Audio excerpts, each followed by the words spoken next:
Tal día como hoy, de hace 3 décadas, se inauguró la Exposición Universal de Sevilla, un evento que modernizó la ciudad y la transformó desde un punto de vista urbanístico. Fueron 6 meses en los que llegaron más de 15 millones de visitantes de todos los rincones del planeta.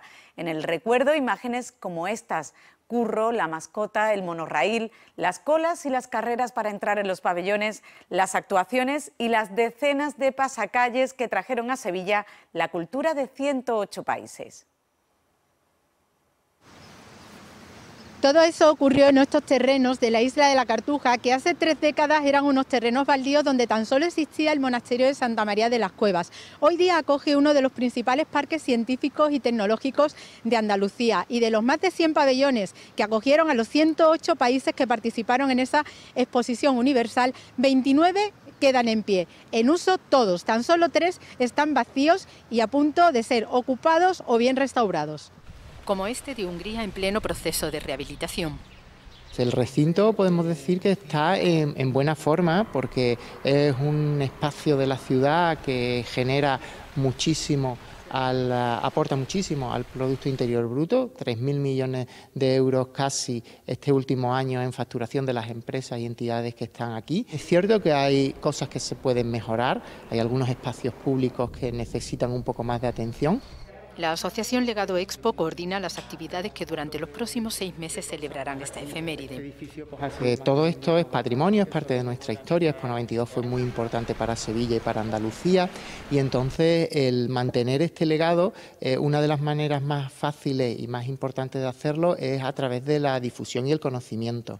Canal Sur se suma a esta efeméride con la publicación de programas históricos que se grabaron durante la Expo. Se pueden ver en la plataforma de contenidos bajo demanda Canal Sur Más. Canal Sur Radio. Saludos, muy buenas tardes. Lo vienen escuchando. Se cumplen 30 años de la inauguración de la Expo del 92. Nuestro país conmemoraba los 500 años del descubrimiento de América con una muestra que se celebró bajo el lema La Era de los Descubrimientos. Se celebró en la isla de la Cartuja, hoy el Parque Científico y Tecnológico del que les hablamos cada día, ya que la sede de Canal Sur Radio está en lo que fue el pabellón de Andalucía. Emilio Casinello era el comisario general aquel 20 de abril de 1992. Esta mañana hemos hablado con él y nos ha relatado las dificultades de organizar un evento de tal magnitud en el que participaron 112 países. La Expo nos trajo el AVE. La A92 nos situó en el mapa con la visita de líderes internacionales como Gorbachov, Mitterrand o Fidel Castro. A Sevilla llegaron más de 15 millones de visitantes en 6 meses. Toda una hazaña en la que los sevillanos, dice, tuvieron un protagonismo muy especial. Bueno, pues nosotros conseguimos lo imposible y conseguimos que Sevilla fuera portavoz de la modernidad de España. Eso fue realmente innegable. Aparte de lo que yo siempre también comento, que la capacidad de gestión casi mágica de los sevillanos, de los espacios públicos, hizo que Sevilla fuera inigualable. Entre los legados que nos dejó la Expo del 92 está la isla de la Cartuja, ahora un parque científico y tecnológico que factura al año 3.000 millones de euros con 536 empresas y más de 27.700 trabajadores. El actual presidente del parque, Luis Pérez Díaz, apunta los nuevos retos de Cartuja. Estamos muy centrados en un desarrollo absoluto tecnológico en cuanto a la sostenibilidad y la transformación digital. Es cierto que tenemos un ecosistema de innovación muy potente, basado en el triángulo virtuoso universidad, ciencia y empresa, pero queremos dar un paso más. Queremos ir hacia la sostenibilidad y estamos preparando el gran proyecto City Sevilla para en el año 25 convertirnos en una... Muy buenos días. Encantado de sentirme imaginariamente yo también ahí en la Cartuja. Hace 30 años, tal día como hoy, ¿recuerda cómo se sentía usted a esta hora de las 9 de la mañana? Pues con la natural excitación, pensando que tenía que dirigirme a los reyes que en ese momento estaban allí, el presidente del gobierno, los presidentes de las comunidades autónomas, y que inaugurábamos una obra que llevábamos preparando 7 años. La gente no se da cuenta de el largo proceso de preparación que exige una exposición, una operación tan complicada y tan compleja como la exposición. Por cierto, ¿desde cuándo no ha visitado usted la Cartuja de Sevilla, este espacio? Pues antes de la pandemia. La pandemia ha sido un trastorno generalizado para todos, pero no estuve justo antes de la pandemia contando la exposición a toda una serie de alumnos de la universidad que estaban interesados en saber desde reglas de protocolo, que yo decía que no son simplemente formas de conducta, sino de previsión, de antelación, de capacidad de ordenación, ¿no? De manera que estuve allí y, por cierto, que en el aeropuerto me encontré con el señor, con el cardenal, que también me dio un gran abrazo y me dio una gran sorpresa y una alegría el reencontrarme con conocidos y viejas caras de amigos. Pero en fin, sí, aquel fue un momento muy emocionante. Por cierto, que era como con la mar, decía el almirante poco antes de llegar a tierra, con la mar como el río de Sevilla, los aires muy dulces, como en abril en Sevilla, pues eran también aires dulces en aquel momento.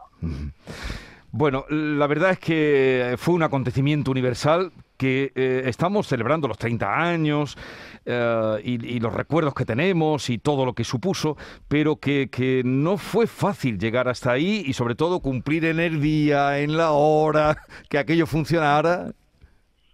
Pues precisamente eso es lo que muchas veces hay que recordar.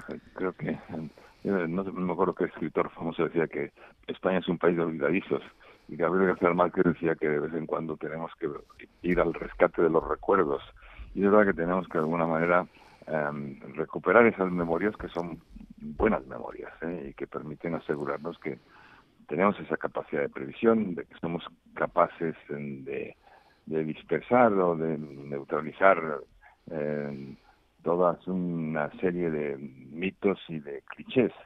Fuimos capaces realmente de organizar una operación muy complicada, extraordinariamente compleja. Régis Debray, que fue el guionista del Pabellón de Francia, decía que una exposición es el improbable híbrido de la ambición intelectual de la enciclopedia y las técnicas de comunicación y entretenimiento de Epcot. Y la verdad es que en una exposición además tiene que reinventar sobre los otros, porque no puede copiarlas, tiene que ser un experimento nuevo de vida expositiva, tanto lo que expone como que quienes lo visitan. Y hay que reconocer que los sevillanos hicieron de la Expo de Sevilla dijeron en el BIE cuando rendimos cuenta de aquello que había sido la exposición del siglo, con unas complicaciones muy diversas. Por ejemplo, que fue la exposición de la Guerra Fría. La Expo se celebró en años en los que el panorama internacional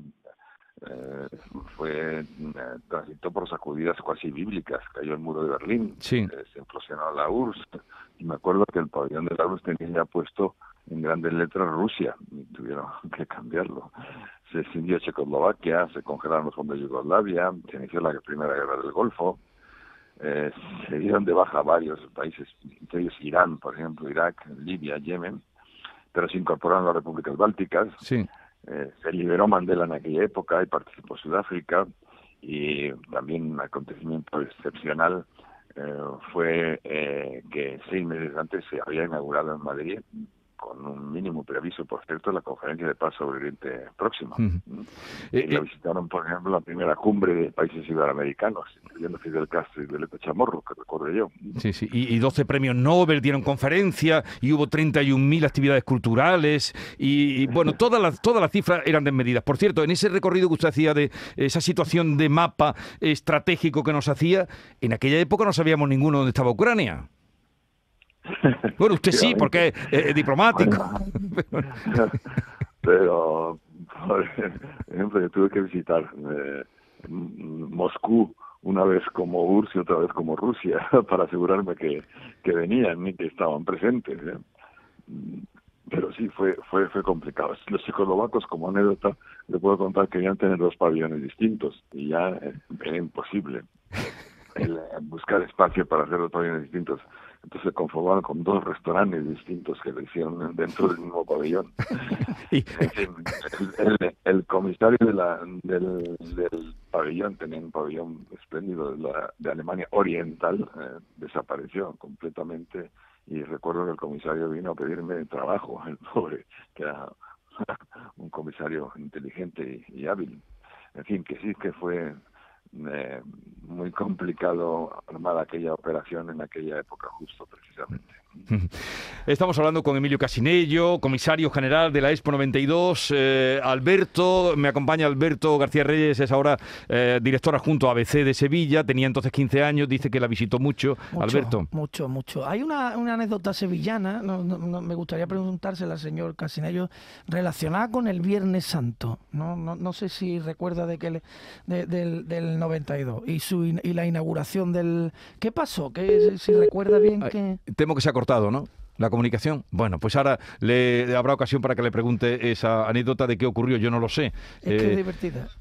Bueno, a ver si nos lo cuenta ahora Emilio Casinello, embajador, un hombre de una larguísima trayectoria que desde luego tuvo que tener pues poder de decisión para sacar, junto con Pellón, que es bueno recordarlo, que el pobre comisario murió después, al poco tiempo de aquello, hizo una vuelta y luego murió al poco tiempo. Señor Casinello, estamos ya en conexión de nuevo, ¿no? Sí, vale. Estamos. Pues le preguntaba, no sé si ha oído lo que le quería preguntar a Alberto. Le preguntaba por la anécdota de la inauguración en el año 92 relacionada con el Viernes Santo. No quiero yo desvelar mucho, a ver si usted me la puede contar bien. Vamos a ver, nosotros habíamos registrado la exposición un 17 de abril, sin mirar el calendario del 92, hay que reconocerlo. ¿Por qué lo habíamos hecho el 17 de abril? Justo además eran 180 días.